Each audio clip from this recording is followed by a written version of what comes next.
morning, y'all. It's cold. It's 38 degrees, and I do know the date today. It is the 22nd because I had to reset the alarm clock by Dan's side of the bed because the power went out yesterday for a minute. Oh, it's cold, but it's not. It's cold, but there's a difference in cold. I have found out. It can be cold, but not cold, if that makes sense.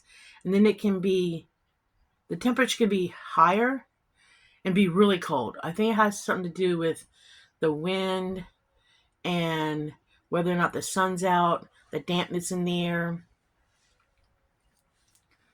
But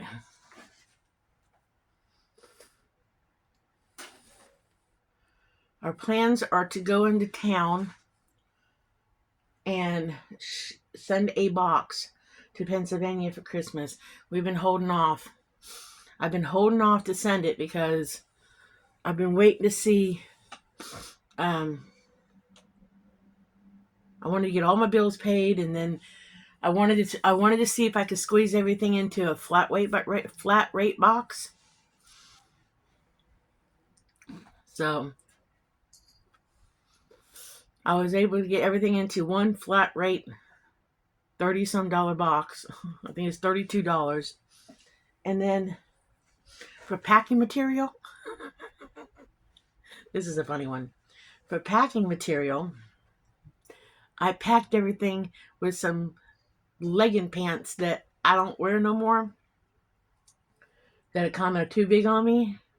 I packed those around it and wrote a little note to Ellen. She won't see this. Wrote a little note to Ellen to keep the packing material, the packing pants, because I wanted to get them to her anyways, but I didn't want to ship clothes because that's gonna be heavy. So I was gonna try to put everything in a $21 box, but I was afraid of one item getting crushed. But I don't know if I don't think they'll see this video, but I'm not sure. I know Jane might, his sister, so that's why I can't say what's in the box. But we did not get carried away on Christmas. Most of it I made, so. But I believe in handmade Christmas gifts. I totally believe in that. I think handmade Christmas gifts are the best Christmas gifts ever.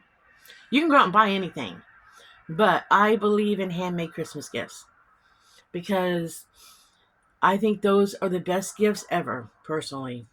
I really do.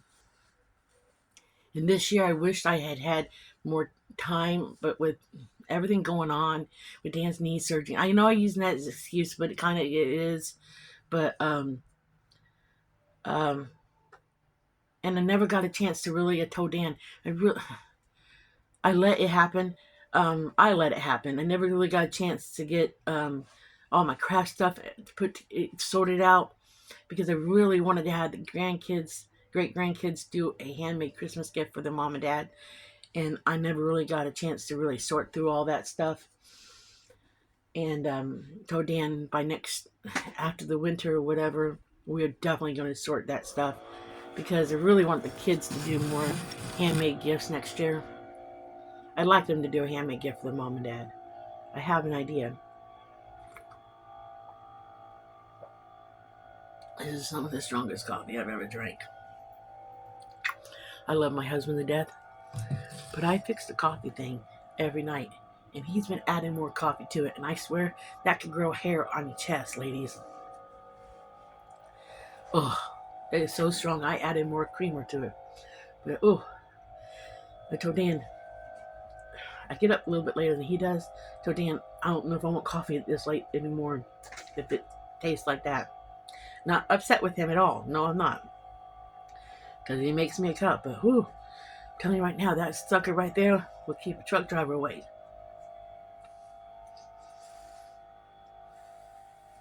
And I'm not upset with him, but I just can't drink that strong of coffee. Ooh. It'll wake you up. Ooh. So we're going to run to town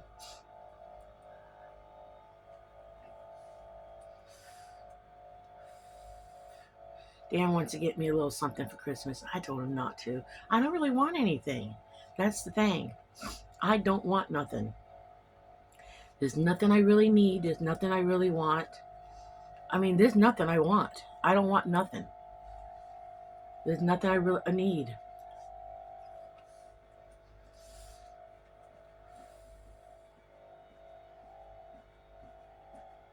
I don't need any clothes. I don't need any socks. I don't need anything. I don't need any jackets. I don't need any sweaters. I have plenty of that stuff. Because several years ago, when I first moved to Kentucky, way before I even met Dan, way before, right after my divorce, I bought plenty of that stuff when I first moved to Kentucky because I did not have any of that winter stuff. So I'm still wearing it. And I'll wear it forever. This was one of my mom's sweaters in Florida. And I tell you one thing, because I've lost the weight, it fits better than it used to.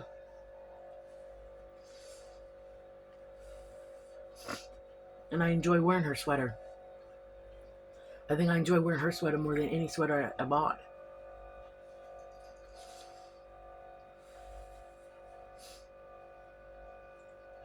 And I think I wear it all the time. I don't care how tattered it's going to get someday. I don't care. But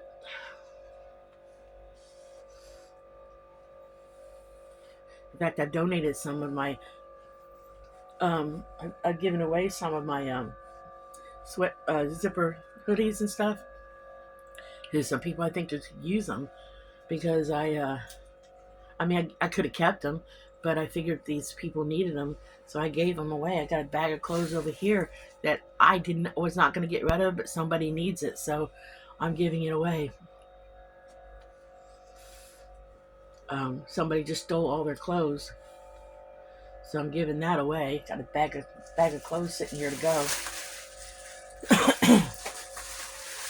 I got a big old bag of clothes sitting to go because somebody just stole.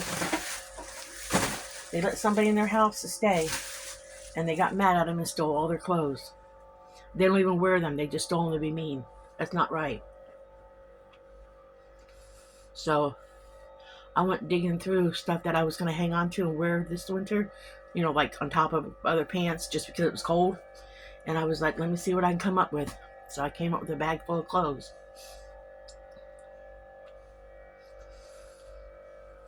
for her. She just hasn't come got them yet.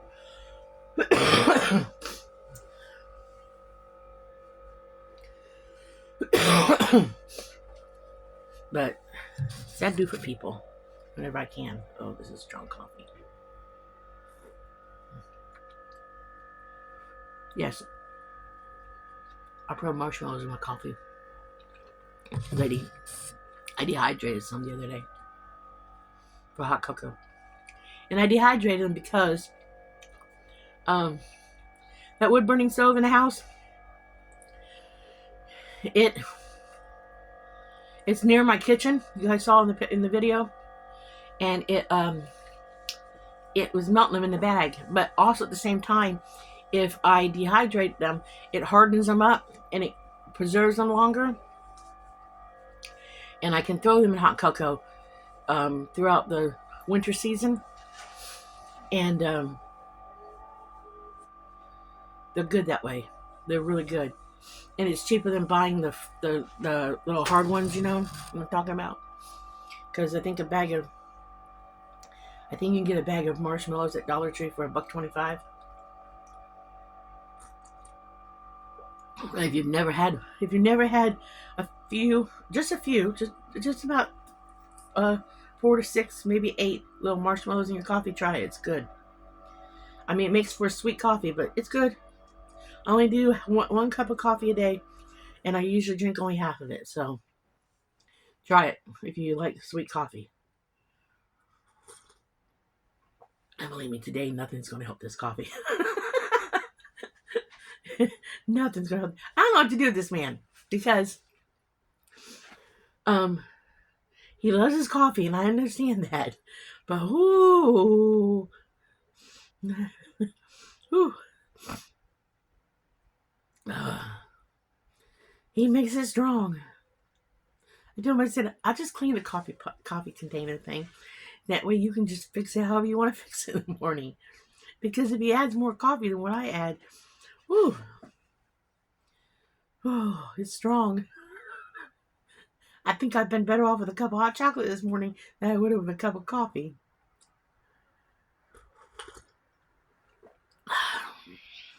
That way, I can just make one container of coffee, and he can drink all of it by himself. We wanted to do two. Ooh, definitely need to send the rest of the coffee down there. Let Brittany's mother-in-law drink it, because she likes it strong too.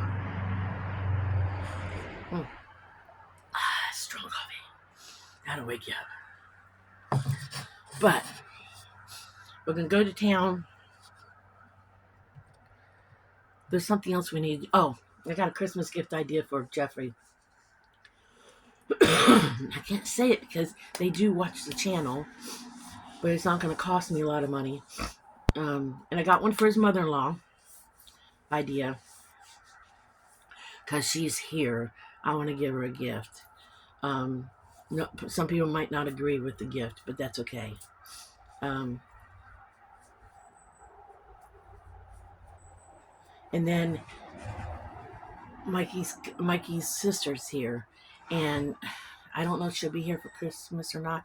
So I told Dan I wanted to pick her up something for Christmas. Just a little something. Doesn't have to be much. Probably just gonna pick up something little at the, like a body spray or something. Even if it's just a little something at the Dollar Tree or something. Nothing major. Just because she's here for Christmas. Because I can't. We got everybody else taken care of. I shop for Christmas throughout the whole year. I hit the clearance racks throughout the year so that I get things so reasonable that we can give people Christmas presents throughout the year. So I shop throughout the year. So we're not spending hundreds and hundreds and hundreds of dollars at Christmas time. I'm one of those people who shop throughout the year. It makes it so much easier when you're on a fixed income to do it that way. I wish I could just go out shopping on the holidays and just say, oh, this person would love this and not worry about what it costs. But I can't do that, and that's okay. But it's kind of fun doing it throughout the year in a way, because I see something go, ooh, I'll get this for this person. Ooh, I'll get this for this person. And then I usually keep a big plastic tub this year it's been out in the craft shed building. And I've kind of kept an idea of what I got for the kids. But it's so much easier to do it that way, because we not only give to the grandkids here, we also give to John Harley's kids. And but we got something for everybody this year.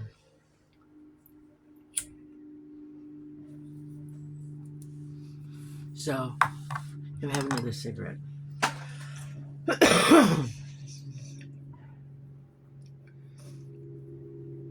Ooh, it's cold.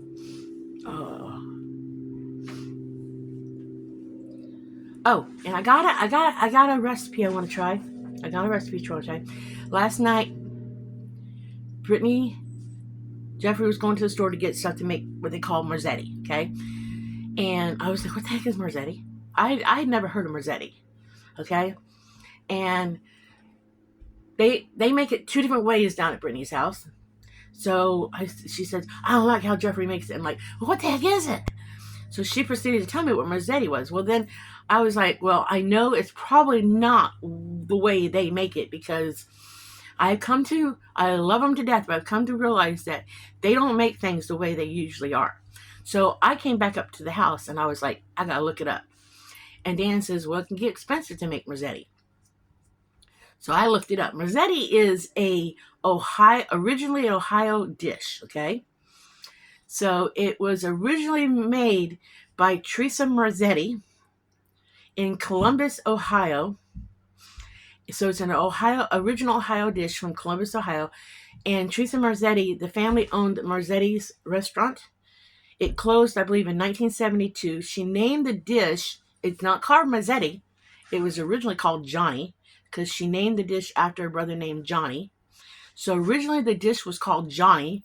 Why they call it Marzetti down there, I don't know, because it's not originally, well, Google did call it Marzetti, but the original name to the dish was called Johnny.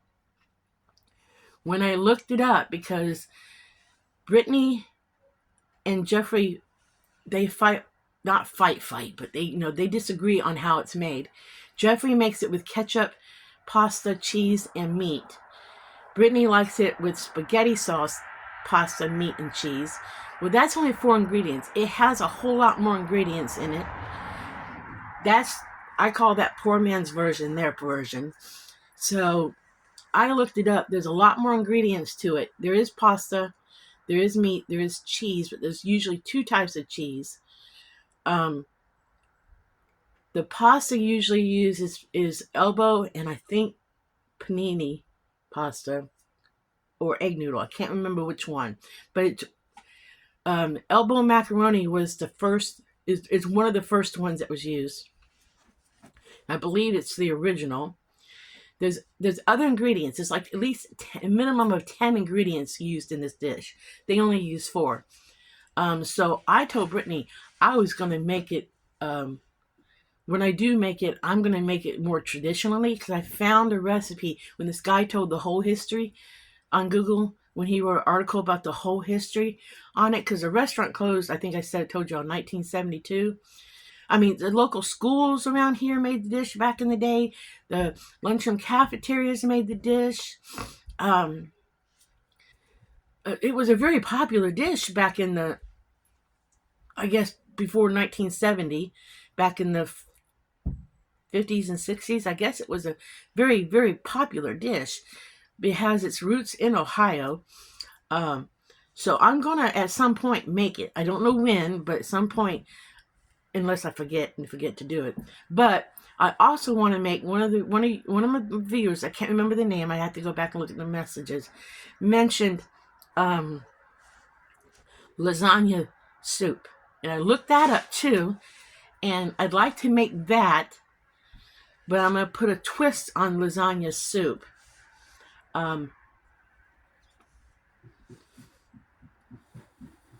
I'm not sure if I'm going to use, because I'm thinking about making a food pantry version of it. And I want to try, I think I'm going to substitute the lasagna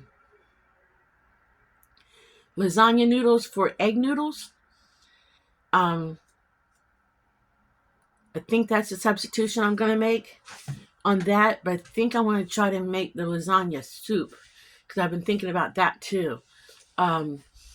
Because that way the only thing out of pocket on that particular meal would be the mozzarella cheese and the ricotta cheese for that recipe, because everything else you get from the food bank. Because again, I'm trying to do these recipes on my channel right now to help people out who get the food from the food pantry. I really am. Excuse me. So that's something I want to try to make. That's been on my mind a little bit. Oh, it's cold.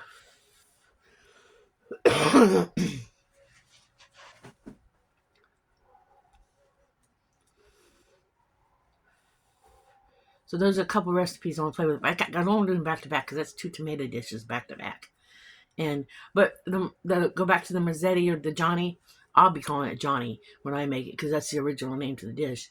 That to me kind of is one of the articles I read on it too said something. It was like goulash, so it's just an Italian version of goulash in my book. But I've got some meat that I got from the food pantry that I haven't done anything with it because it's a combination of veal.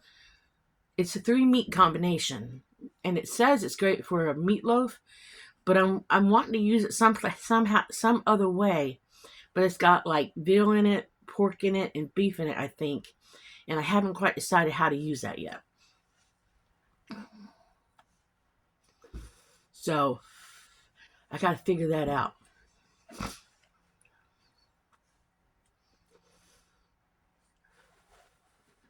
Because right now my freezer is a little packed, and I'll admit to that. But at some point here, if it gets much more snowier and cold, I ain't going out. I ain't going out.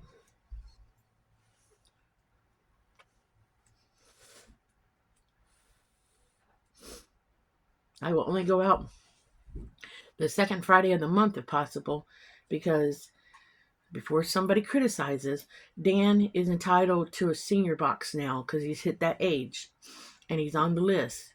And the lady told me that once he starts receiving his senior box, that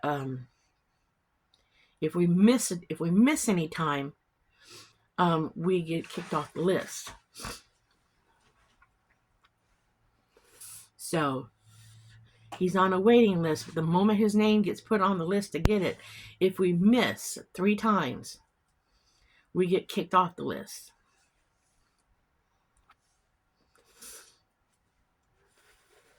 And a lot of times, sometimes I make meals and I take stuff down to the kids, and it helps them a lot. So, you know, I stretch the food, and I take things down to them, especially when the other kids are down here. You know, if I make a big old pot of soup, I might take it down the next day, and the kids might all eat it for lunch. So there's been a lot of times. There's been some times I've made something knowing I'll make it for dinner for us, and then the next day when the kids are here, the kids eat it for lunch. So, you know, it goes far. I made a tuna casserole one night, and I knew Dan and I wouldn't eat it all, but I took it down there and they ate the rest of it. So that's how the food gets used around here. And Brittany was thrilled to get that. She's like, "Oh, tuna casserole! I was gonna come up and get some." So glad you guys brought it down. There's some more of that coffee.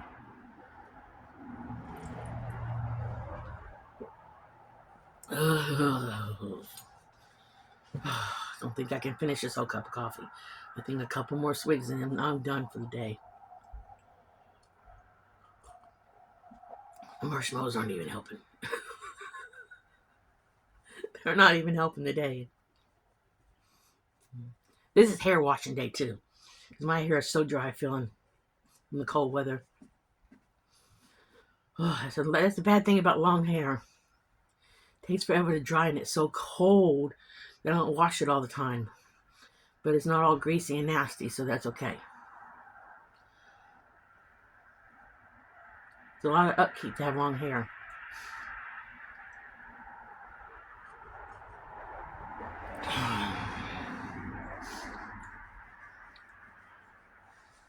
Sometimes I think to myself, maybe I should just cut it a little shorter. Then I think, no, I've grown it for so long. Told Dan that when I was at the food bank last Friday, that this guy kept telling me how beautiful my hair was. Oh, your hair's so beautiful. Your hair's so beautiful. I said thank you a couple of times, and I started ignoring him. It's at least about 4 inches past my buttocks. It'd be longer if I hadn't shaved it one time. Last time my mom had cancer and she lost her hair, I had grown it down to my butt before. I got it just to the bottom edge of my butt cheeks. And then my mom got cancer again. And I cut short, knowing I was going to shave it if she lost her hair. So, she lost her hair again through another chemo treatment, and I shaved myself bald. So, if I had never cut my hair, I can only imagine how long my hair would be now. It'd probably down past my knees if I'd never cut it before. So, but right now it's about, what, 4 inches past my butt cheeks? Yep. Yeah. So, I'm gonna let it go at least past my knees right now, and then we'll see how far it goes from there. Dan had a grandmother. His grandmother's hair was down to the floor. I don't think I can go that long. I don't. It's bad enough now how long it is. It gets in the way now. I need to trim it. I really need to trim it. Not that the ends are bad. I just need to trim it because the longer it gets, the when it's down, the bottom of it is thinner, and that's just from wearing it in a ponytail. Just it. When you brush it, it breaks off a little bit. But I know I need to cut about 2 to 3 inches to make it like thicker at the bottom. But then that's 2 or 3 inches coming off. I'm gonna go start this truck light warm up. Okay. So, and that's losing that much hair. And I don't want to lose that much hair because my hair grows fast. Because I think when I met Dan, my hair was just at my shoulders, or just past, just a little bit past my shoulders. So since we've been together about 3 years, a little over 3 years, my hair has grown so much. But I just don't. I always said once, because I did. I think it was past videos, past life. I did hair in Florida, and way before I ever started the channel. And back in my heyday of being a hairdresser, I did all the funky hair. I've said this before. I did all the funky hair. I had the mohawks, I had the colored hair, and everything, and I had piercings all over my face.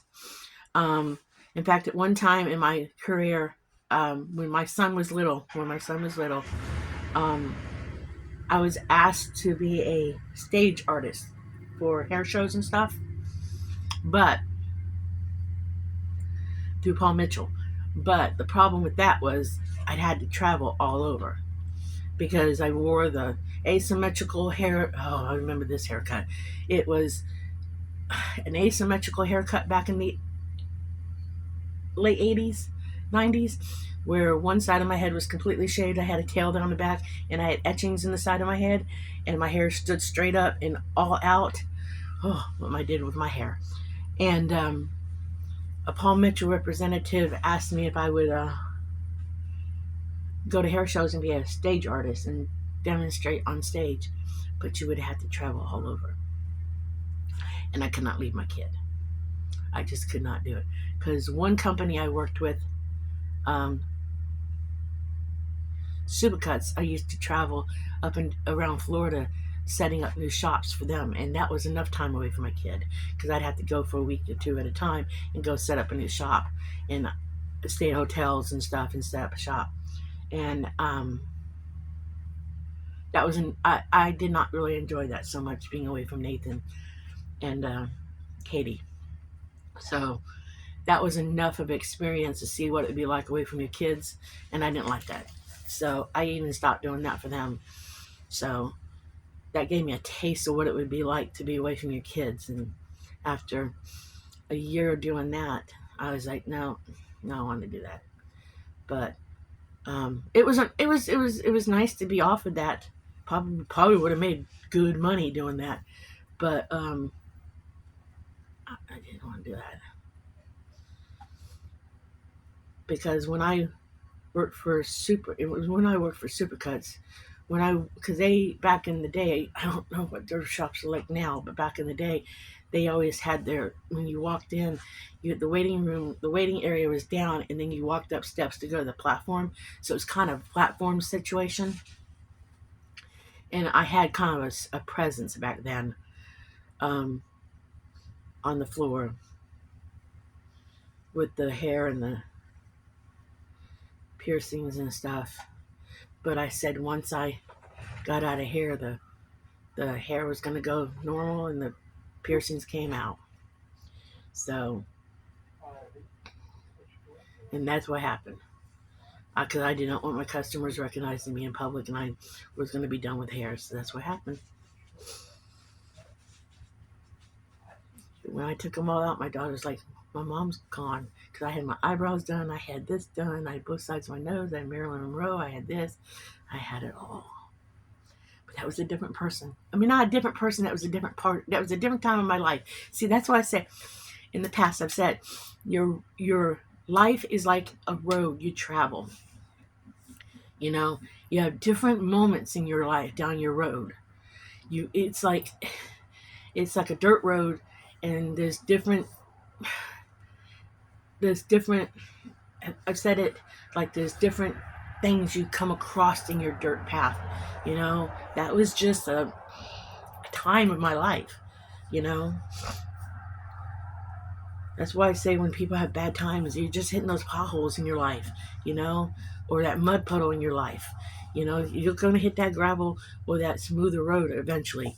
But it was just a time of my life, time of my journey in my life. It seems like it was a different lifetime. It seems like it was a different world because it's so much different from now. But you know, it was just a part of my life at one point. But it was just what it was. No, you ain't been out catting around. Dan's talking to Tom the cat. She came out of her hidey hole when she says that Dan was outside. What? What? She's trying to talk him into giving her some more treat. What? He has spoiled this cat. I don't know. I might be able to give you a little bit more. Ah, see, he has spoiled this cat. I might be able to. See what I can do. He spoils his cat. Well, I'm gonna let you guys go for now. I gotta get my butt in gear because we gotta go to town. So I'm gonna say like and subscribe. Be happy, live happy, do happy things. And if you run across one of the unhappy people, I don't know, smile at them or ignore them or whatever. But we'll catch you guys in the next video. Bye. See you later.